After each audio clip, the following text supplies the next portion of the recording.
ഇത് hard byte എന്ന് പറഞ്ഞിട്ട് ക്യാരറ്റ് ചിപ്സ് ആണ്. ഇവിടെ ഗ്രോസറി സ്റ്റോറിൽ കിട്ടിയാണ്. പിന്നെ ഇത് നോൺ GMO വെരിഫൈഡ് ആണ്.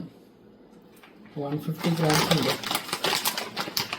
പിന്നെ ഇവരുടെ വെബ്സൈറ്റ് ഇതാണ് hardbitechips.com. പിന്നെ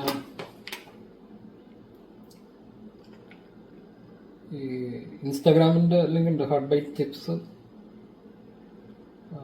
പിന്നെ ട്വിറ്ററിൽ ഹാർഡ് ബൈറ്റ്.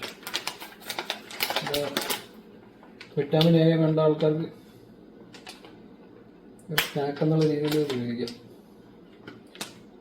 ഇത്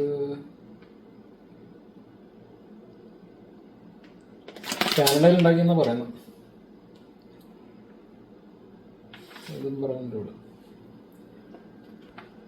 ഡൊമസ്റ്റിക് ആൻഡ് ഇമ്പോർട്ടൻ്റ് ഇൻഗ്രീഡിയൻസ്. അതൊന്ന് പൊട്ടിച്ച് നോക്കാം.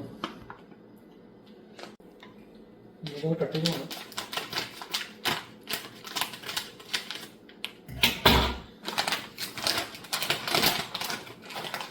അതെന്ത് ഇതുപോലെ ഇരിക്കും.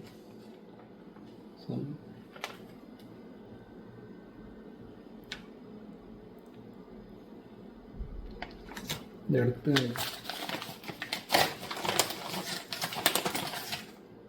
ഇതേപോലെ തന്നെ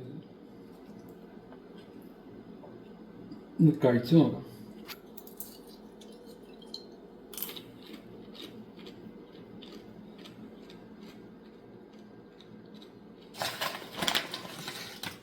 ഇത് സാധാ ചിപ്സ് പോലെ തന്നെ. പിന്നെ നമ്മുടെ ഏത്തപ്പഴം ചിപ്സിൻ്റെ ഒരു ക്രഞ്ചിനെസ് അത്രയില്ല, എന്നാലും കുഴപ്പമില്ല.